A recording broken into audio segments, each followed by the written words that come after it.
Welcome to Stories Podcast. I'm your host, Amanda Weldin. Today's story is called Two Daughters, an adaptation of a traditional story written for you by Daniel Hinds. Thanks! Enjoy the episode! Two Daughters. Once upon a time, in an old village, there was a father with two twin daughters. Their names were Ava and Mia, and they were identical down to the last freckle, just exactly the same. He loved them both the same, too, which is to say, he loved them both with all of his heart. From the time they were old enough to blink up at him with their big brown eyes, he knew that he would do anything to make them happy. And making them happy was easy enough when they were babies. He fed them their favorite food for dinner, mashed peas. He sang them their favorite lullaby at bedtime, Twinkle, Twinkle, Little Star, and during the day, they played their favorite game, hide and go seek. They were good girls, and he was a good dad, and their house was full of laughter. When they got a little older, it was trickier, but still he managed. The girls still looked identical down to the last freckle, but their personalities were starting to change. Of course, their father still loved them the same, but it wasn't as easy to make them both happy. Now he had to make two dinners, chicken for Ava and salad for Mia. They still liked the same lullaby, though, and their games of hide and seek were better than ever. Their shouts and peals of laughter would echo across the neighborhood. They got a little older still, and things got more complicated. They were still good girls, identical down to the last freckle, but they were less and less the same. Now it was getting to be a challenge for their father to keep them both happy. Just take bedtime, for example. "I want to hear a song about the moon," Ava would say. "That's okay, but I want to hear a song about the stars instead," Mia would counter. And the argument would start. In the end, their father would just sing both songs, one after the other. The same with dinner and even games. He'd cook chicken and rice for Ava, who loved a hearty meal. Then he'd prepare a salad for Mia, who had become a vegetarian. Hide and seek was still fun, but even that wasn't often agreed on. Finally, they got even older, and they weren't so much alike anymore. They wore their hair differently. They wore different clothes, and they even spoke differently. They were, in short, two completely different people. And really, the only things that were still identical were their freckles. Different as they were, their father still loved them the same. Sometimes the girls would tease him and try to get him to pick a favorite, but he always said the same thing. "My heart is split plumb down the middle, and you both have a half." The girls accepted this answer, but they didn't particularly like it. They were still good girls, but they had gotten used to their father doing everything to make them happy. In fact, they had gotten so used to their father saying yes, they didn't know how to handle it when he finally told them no. It all came to a head one day when the girls were a little more than 12 years old. They were upset about the weather. It had been blustery and gray for days, always on the verge of raining but never quite able to manage it. It was gloomy, depressing weather, and the girls asked their father about it constantly. "Daddy, can't you please fix it outside?" Ava whined. "Yeah, Daddy, this weather is the worst. Make it better," agreed Mia. Their father said of course and headed out of the house. He didn't know how to change the weather any more than he knew how to stop the sun from rising, but he did know old Maggie, the village witch. It was known that she had some power for nature magic, and, for the right price, you could get a weather spell. The father didn't know what the right price might be, so he was sure to bring a full purse when he made his way to her hut. He raised his fist to knock, but she called out before his fist hit the wood. "Come in, Rory, father of Ava and Mia." He smiled and pushed open the door. Inside the hut, it was clean and orderly, but redolent of strange spices. Maggie made them tea, and he told her of his daughters, and how he'd do anything to make them happy. "This weather is just making them miserable, and I can't stand to see them that way," he finished. "I've heard you know some spells for the weather. Would you be able to make it sunny? Please?" Maggie nodded and began to rummage around her hut, pulling down a dash of this and a leg of that. She started combining it all in a big stone bowl with sharp ridges inside. "Of course, a sunshine spell. That'll be 10 guilders, please." The father looked in his purse. He only had 20 guilders all told, but it was worth it if it made them happy. He passed Maggie the coins. She bit each one and then licked her lips. "Ah, yes, sir, the genuine article, and tasty, too. The sun will be out by the time you get home, my friend," she said, and ushered him out the door. Well, he had his doubts, but sure enough, on the walk home, the sunshine streamed through the clouds. The hazy gray quilt that had smothered the village was burned away, and the sky was blue once more. "Girls!" he called when he came back inside. "I've been to see Maggie, and she's made the sunshine for us. Come and see." Ava ran out into the sunshine, arms raised, twirling. "Yes, thank you, Daddy. It's perfect." Her father beamed to hear it, but his joy was short-lived. After a single joyous evening, unhappiness struck again. The next day, Father found Mia in the backyard sulking. The sun was baking down on the little garden she had planted, and the greens were beginning to wilt. "Daddy!" she cried when she saw him. "The days of shade and then the strong sun is killing my garden. I need rain. Can't you please talk to Maggie and make it rain, Daddy?" Of course, he couldn't bear to see her so sad, and went right back to Maggie's hut. Again, he lifted his hand to knock and was preempted. "Come in, Rory, father of Ava and Mia." He sighed and pushed open the door. "Back so soon? I still see the sun shining, so surely you can't want a refund. Also, no refunds. Hut policy." Father sank down into a chair and accepted a passed mug of steaming tea. "I don't want a refund. I want another spell.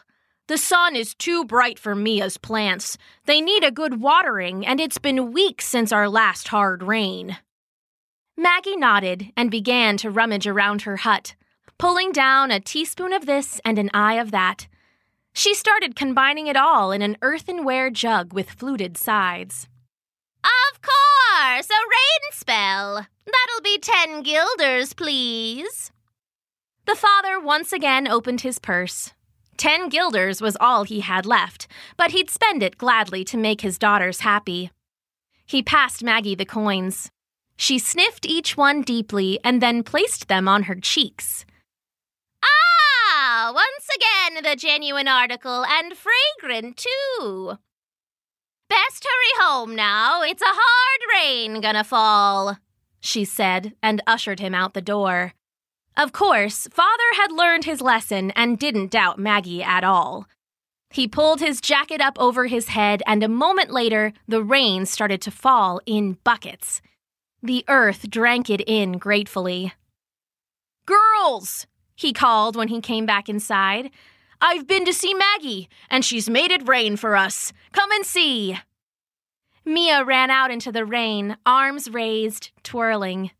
"Yes, thank you, Daddy. It's perfect." Her father beamed to hear it, but this time his joy was even shorter-lived. Not a moment later, Ava stomped in, dripping wet. "My son! It's gone! Daddy, you need to fix it!" Mia followed in behind her, pulling back her rain-drenched hair. "No, Daddy, we need rain!" "No, we need sun! Rain! Sun! Rain! Sun!" Well, when I feel the sun, I feel a warm and golden love. The sunshine keeps the gray away and makes everyone want to say, "I love the sun."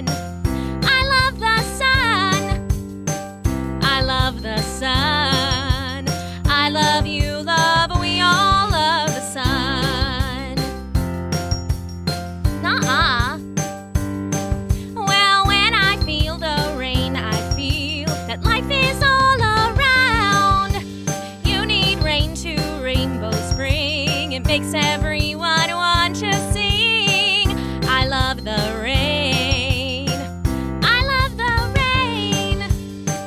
I love the rain. 'Cause I love you, love, we all love the rain. Ugh, not everyone. I love the sun. I love the rain. I love the sun. The rain. I love the rain. I love the sun. I love the rain. The sun. The rain.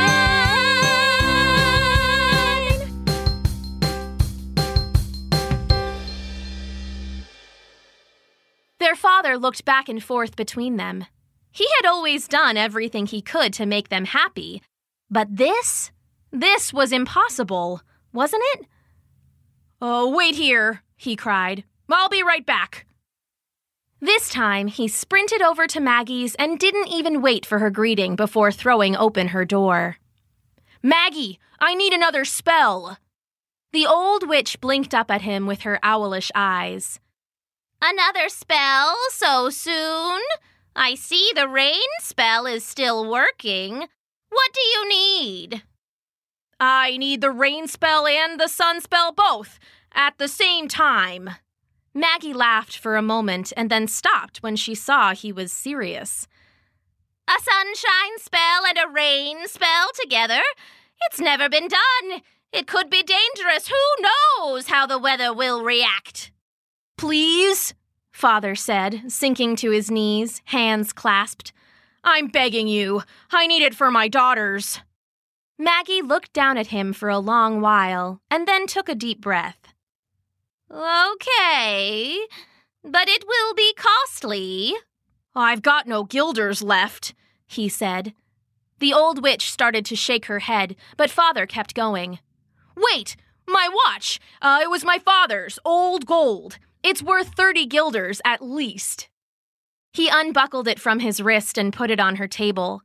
Maggie picked it up and held it to her ear, listening intently. Third time pays for all, and this is the genuine article, and melodic too. Best get home now. Old Maggie's never done this before, and things may be a little wild." She rolled up her sleeves and ushered him out the door. Father stepped outside and the sky began to shudder. The sun shone down and then, was that? Yes! Rain started falling from the heavens, too. It had actually worked. He burst into the house at a dead run. Girls! I've been to see Maggie. I've told her to make it sunny and rainy together." The girls came over, bewildered. "How is that possible?" asked Mia. "Daddy, did it work?" asked Ava. "Let's go see," he answered, opening the door and leading them outside. For a moment, the girls both cheered, but only for a moment. Thunder crashed so loudly the house rattled behind them. Doors all along the street opened and people came outside to see.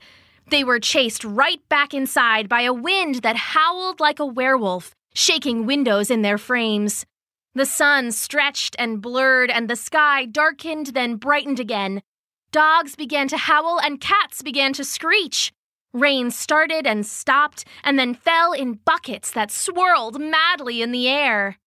"Daddy, look!" On the horizon, a dark smudge was forming.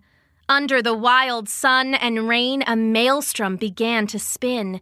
It started slouching towards their town, growing larger even as it grew closer. Soon, the wind found its harmony and began to roar again, and the maelstrom became a tornado. One so large it seemed to fill the sky. "No! What have I done?" Scooping up the girls in his arms to protect them, Father ran for Maggie's hut once more. This time he didn't knock, but slammed through her door, falling in a wet, wind-blown heap on her floor with the girls. "The spells! You need to stop the spells!" he croaked. Maggie blinked and then looked out the window. Her eyes went wide and she covered her mouth with her hand. She began grabbing ingredients and throwing them in a twisting spiral glass. There was a pinch of this and a spleen of that. "Hurry!" cried the girls. The walls of the hut began to rattle and shake. Jars and glasses and vials and jugs were shimmied off their perches and shattered on the ground in a symphony of destruction. The air was full of strange smells, ranging from good to revolting. The wind ripped free some boards from the hut's wall and sent them cartwheeling away.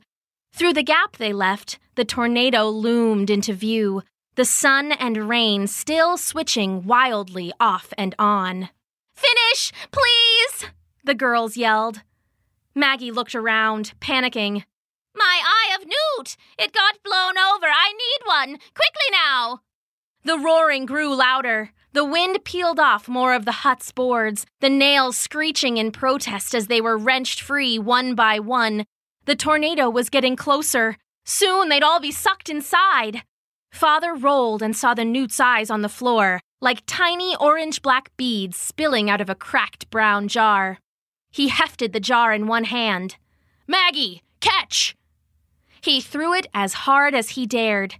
It soared through the air towards Maggie's outstretched hand. As she tried to catch it, the wind howled and the world shook. The jar was sucked out through the hole in the wall. Maggie cried out in horror. Then Father was against her, taking her hand. Some eyes had spilled from the cracked jar into his sleeve, and he poured them now into Maggie's hand. Bracing against the wind, she dropped one into her concoction and howled out her magic words, the wind ripping them from her lips. The tornado seemed to scream, and they all screamed back. And then there was silence. "Everyone okay?" Father said, helping Maggie to her feet. "Yeah, we're okay," the girls said together. They were under the table, huddled in each other's arms. "We would like to go home now, please." "Finally," Father said with a smile. "Something you agree on." They walked home together, hand in hand. The next day, when Father got up to make his girls breakfast, he found them waiting for him at the table. "You two are up early. Just give me a few and I'll get food going. Eggs and bacon for you, Ava, and toast and jam for you, Mia?" "Actually," said Ava, "today we made our own breakfast, and we made one for you, too." Mia brought over a plate. It had fried eggs on toast, his favorite. "Girls, thank you," he said, surprised. "We wanted to say sorry," Mia said. "We know the storm was our fault. We never agree on anything, but you always try to make us happy." "Yeah, we love you, Dad," Ava added. "And we're not going to do that to you anymore. From now on, we'll agree to disagree." "Yeah," said Mia with a wry smile. "It only took a tornado for us to learn." "We got your watch back, too," Ava said, putting it on the table with a smile. "How?" he asked with wonder. "We helped Maggie put all her ingredients and stuff back where they belong. I'm going to smell like Eye of Newt for a week." They all laughed and sat to eat their breakfast. In the end, Father was convinced it was the best meal he'd ever had. The end.